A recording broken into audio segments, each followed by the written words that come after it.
रुपए का मजाक है या 11 रुपए की आप लोगों को जरूरत थी?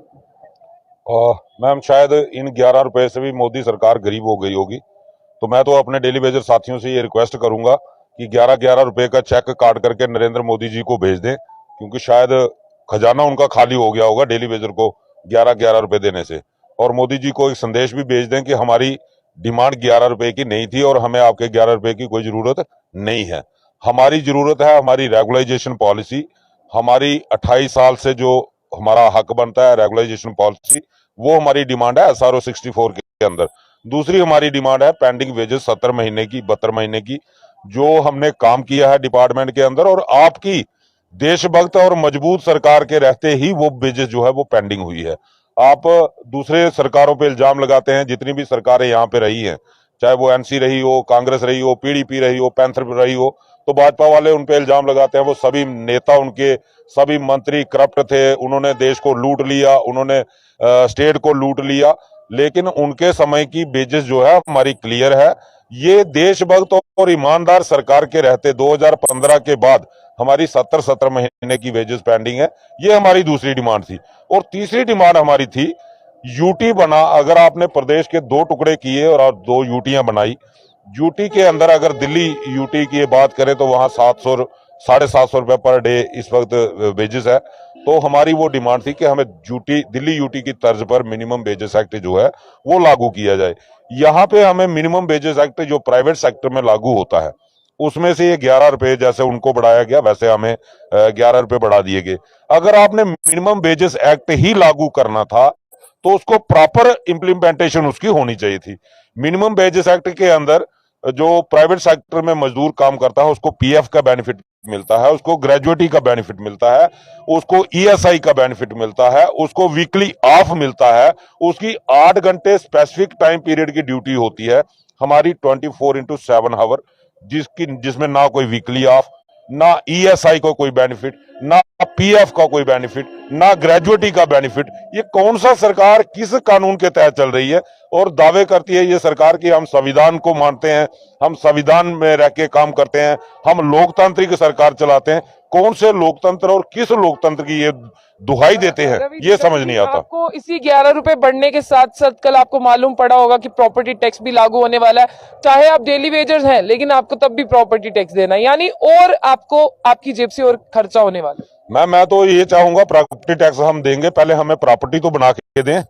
बाप दादा की अगर किसी के पास कोई प्रॉपर्टी है तो उसका टैक्स हम कहां से भरेंगे? 9,000 में टैक्स भरेंगे या बच्चों को खाना खिलाएंगे? तो पहले हमें प्रॉपर्टी बनाकर तो दें, हमारी रेगुलाइजेशन दें, हम भी अपना कोई प्रॉपर्टी बनाएं, कोई मकान बनाएं, कोई जमीन खरीदें तो हम उसका टैक्स देंगे, हमें कोई एतराज नहीं है। लेकिन पहले हमें उस लायक तो बनाएं।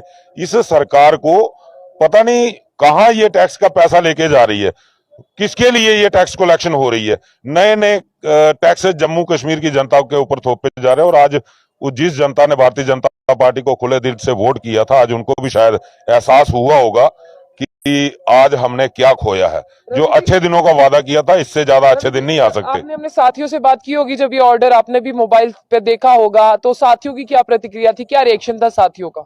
मैं रात 11:30 बजे मुझे फोन का स्विच ऑफ करना पड़ा था, क्योंकि लोगों ने मुबारकबाद इतनी दी कि 11 रुपए बढ़ गए और लानत दी ऐसी ऐसी सरकार को कि सरकार, मुझे शर्म तो इनको है नहीं, कहें तो क्या कहें। जो कहना था बड़ी बार इनको कह दिया, लेकिन इनको शर्म नाम की कोई चीज इनके अंदर बची नहीं है, ना इंसानियत है ना कोई शर्म है। ये मैं आपके साथ सर, आपने भी अपने घर पर बताया होगा, बच्चों ने पूछा होगा कि फोन क्यों आ रहे हैं, 11 रुपए बढ़ गए हैं, तो क्या आपने क्या आगे से जवाब दिया? ये बहुत ही भद्दा मजाक हमारे डेली वेजरों के साथ किया गया है। सरकार को इसका नतीजा भुगतना पड़ेगा। लेकिन मैं इन 25 MLA को, जो यहाँ पे भाजपा के जो हमारे जो प्रधान है रविंद्र रैना जी, मैं उनको पूछना चाहता हूं कि आप अगर कहते हैं कि मैं जम्मू कश्मीर के लोगों का चहेती हूं, मैं जम्मू कश्मीर के डेली वेजरों के साथ हूं, तो आज आपके होते हुए जम्मू कश्मीर के डेली वेजरों के साथ 11 रुपए बढ़ा के बहुत बड़ा भद्दा मजाक किया गया है। मैं पठानिया साहब को भी मुबारकबाद देना चाहता हूं कि पठानिया साहब देखिए, आप लोग कहते थे कि यहाँ पे कुछ ब्लैक शीप्स बैठी हैं जो कि जम्मू कश्मीर के लोगों का, उनका जो है उनकी तरक्की नहीं होने दे रहे हैं। तो पठानिया साहब अब आप लोगों के पास टाइम आ गया है, आपको बाहर निकल के जम्मू के लोगों के साथ सड़क पे उतरना पड़ेगा। प्रॉपर्टी टैक्स लगाए गए, डेली वेजरों को 11 रुपए बढ़ा के यानी कि 330 रुपए महीने का बढ़ाया गया और 500 रुपया प्रॉपर्टी टैक्स लगाया गया। ये इससे बड़ा और जम्मू कश्मीर के लोगों की बदनसीबी क्या होगी। और जम्मू कश्मीर का डेली वेजर आज सड़कों के ऊपर 5-6 महीने से हम एजिटेशन के ऊपर हैं, लेकिन ये लोग यहाँ पे हमारे साथ मजाक कर रहे हैं।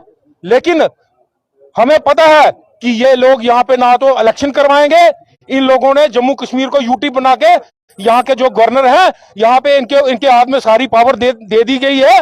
और यहाँ पे चीफ सेक्रेटरी यही 2 आदमी हैं जो जम्मू कश्मीर का विकास नहीं विनाश कर रहे हैं। और जम्मू कश्मीर के लोगों को टाइम आ गया है, सड़कों के ऊपर उतरना पड़ेगा सड़कों के ऊपर। हाँ सर, मैं आपसे जानना चाहूंगी कि जैसे आपके दोनों साथियों ने बताया कि ये मजाक है, तो क्या ऑलरेडी सबको लगता है कि ये मजाक है? क्योंकि आपकी डिमांड जो है वो रेगुलाइजेशन पे, इसलिए मैं चाहूंगी आप रेगुलाइजेशन पे बात करें। बिल्कुल, हमारी डिमांड लगातार 9 महीने से रेगुलेशन पॉलिसी पर है, मगर हमें 11 रुपए का सगन दे के हमें ये खुश करने की कोशिश कर रहे हैं। हमें ये सगुन नहीं चाहिए, शगुन चाहिए नहीं चाहिए? नहीं, बिल्कुल नहीं, ये सगुन नहीं चाहिए हमें। हम कम से कम रेगुलेशन पॉलिसी का सगुन चाहिए हमको, उसी पे हमारी बात है, उसी पे हमारी लड़ाई चल रही है। मैं आपसे ना एक सवाल करूंगी जो मैंने उन दोनों से नहीं किया। आपने कंपनी बाग बंद किया, आपने थोड़ी देर पहले, अगर मैं महीना एक पहले की बात करूं, आपने कंपनी बाग का रोड बंद किया, वहां पे ताला था, तो आपको उठाया गया था, क्या कह के उठाया गया था, ये सुनना चाहूंगा। सिर्फ मार के और अरेस्ट करके उठाया गया था, पुलिस के बल पर उठाया गया था। प्रशासन डरा हुआ है, एलजी प्रशासन, इसलिए हमारे आगे पुलिस को खड़ा कर देते हैं। तो पुलिस का काम होता है मारना, पीटना, कूटना, रोड को क्लियर करना, वही हमारे साथ आज तक हुआ है। जिपकॉम सर ने आपको कहा था कि आपकी फाइल्स, आपका डाटा यहाँ पर आना चाहिए, वहां से कोई मैसेज नहीं आया? बिल्कुल नहीं, टोटल गुमराह, सभी चेहरे गुमराह करने की कोशिश कर रही हैं। इसीलिए मेरा फ्रंट एक बार फिर नवे कार्यक्रम के लिए तैयारी में है। कब है वो कार्यक्रम? बिल्कुल, आज 12 बजे से टाइम तो हो गया, मैं आपके माध्यम से कह देता हूँ, 16 मार्च से 72 घंटे के लिए हम काम छोड़ स्ट्राइक पर जा रहे हैं। अगर हमें जरूरत पड़ी वो 72 घंटे 172 भी बन सकते हैं। 16 मार्च से कंटिन्यूसली? बिल्कुल, 72, फिलहाल पहला स्टेप हमारा 72 घंटे का रहेगा। प्रशासन ये बात कान खोल के सुन ले, हम लोग अब किसी भी मूड में बर्दाश्त करने वाले नहीं, पीछे जाने वाले नहीं। ये जंग युद्ध सीधा और सीधा